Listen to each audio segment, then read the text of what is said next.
Dan Shinder from Drum Talk TV, and you're watching Musicians on the Record with David Ward. Hit it!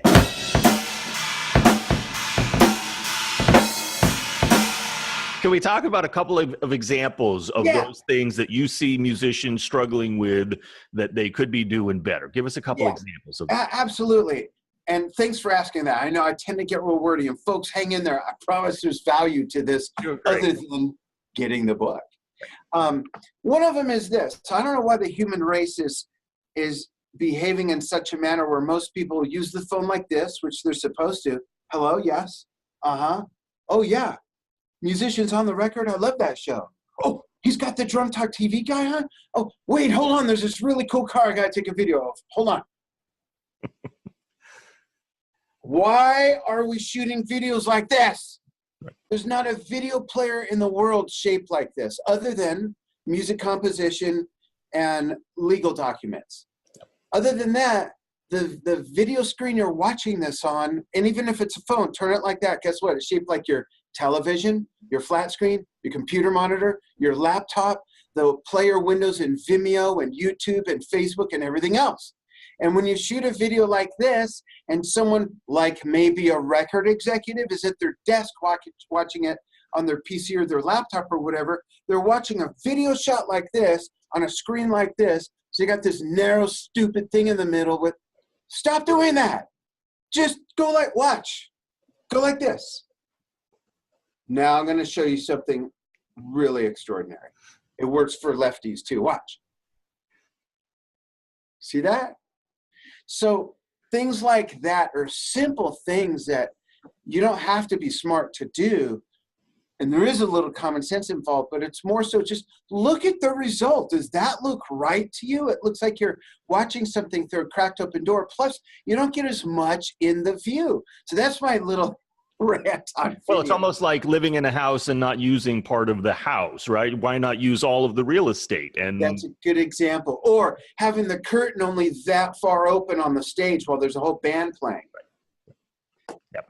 Another one, and volume. So volume 2 comes out. It'll be out by the time you air this. So get volume 2 also. And volume 3 or 4, I haven't decided the order between the intro to video and hashtags and the other tags. That is also something I get really wound up about because, and people, I want you to think about this for a minute. Hashtag drums, whether it's trending somewhere or not, is not doing anything for your post. And I'm going to explain why. Hashtags drums, hashtag drum life, hashtag Zildjian, hashtag Yamaha, hashtag generic doesn't do anything for your post. Because if I click on that hashtag, it's going to bring up the other 632,491 other posts with that generic hashtag. Where do you think yours is going to show up? It's not. If somebody Googles that hashtag, it's not going to make your post more findable, especially if you put 5, 10, or 15 tags in a post. Facebook and Instagram consider that digital littering, and they're going to limit how many people see that post. So that's why hashtags are bad. Using generic ones are bad. They just don't do anything for your brand or your post. They don't make it more findable. It doesn't make it reach more people. What you want to do, and this is really valuable, you want to use hashtags that are unique. So for instance, let's say David Ward is in a band. What's the name of your band, David? The Howlers. The Howlers. So the Howlers might even be too generic, but you could say David Ward Howlers drums. It sounds long, but it doesn't matter how long it is, just like an email address. No one needs to remember it or type it out. So it could be David Ward drum lessons, David Ward, and then you could fill in a rudiment. But if you just put the rudiment, that's too generic. Okay. So here's how it works. It's unique to your brand and your channel, so that no one else is going to use that. No one else uses DTTV NAMM 18. Every piece of NAMM show coverage from the Winter NAMM Show 2018, I almost said 1918. It's coming. And they were doing it then too. It was like 4 years old then. That means that No one else is using that. And when someone clicks on that tag in one post, it's going to populate with every other NAMM show coverage post we've done with that hashtag. So that's how it helps the viewer. That's how it creates more discovery. That's how it creates more reach for those posts. How it helps the business owner or the brand owner or the content manager or whoever is that I could go, me or one of my staff can go and publish posts of a Facebook fan page, for example. I use Facebook as the example for everything because, quite frankly, no matter what anybody tells you or what you think, that's where the people are. Are there people not on Facebook? Yes, but there's 2 billion people on it every month, even the millennials, even the 18 to 24-year-olds. Trust me on this. We'll get into that on another show where it's in the book. But my point is that you have to have a fan page. Don't try to make this work on a personal page and say, oh, when I hit 5,000, that'll convert it. No.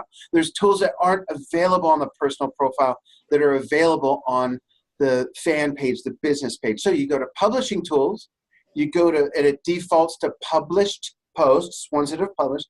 You click search, or the search is there, sorry, and then you put in I would put in that hashtag, DTTVNAM18.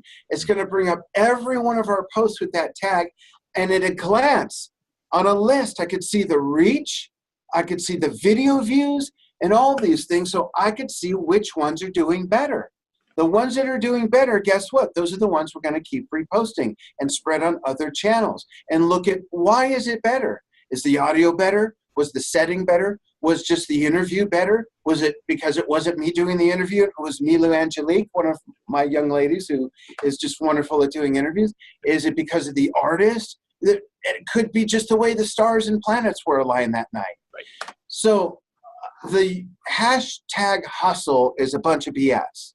Don't use generic hashtags. Use hashtags unique to your brand and watch the magic happen. Yeah, so we're really talking about branding here.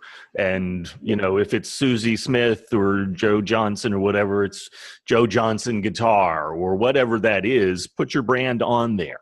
Right. Yeah. And make those hashtags unique so they work for you and you don't get lost in the sea of everyone else using the same hashtags on hundreds of thousands of posts.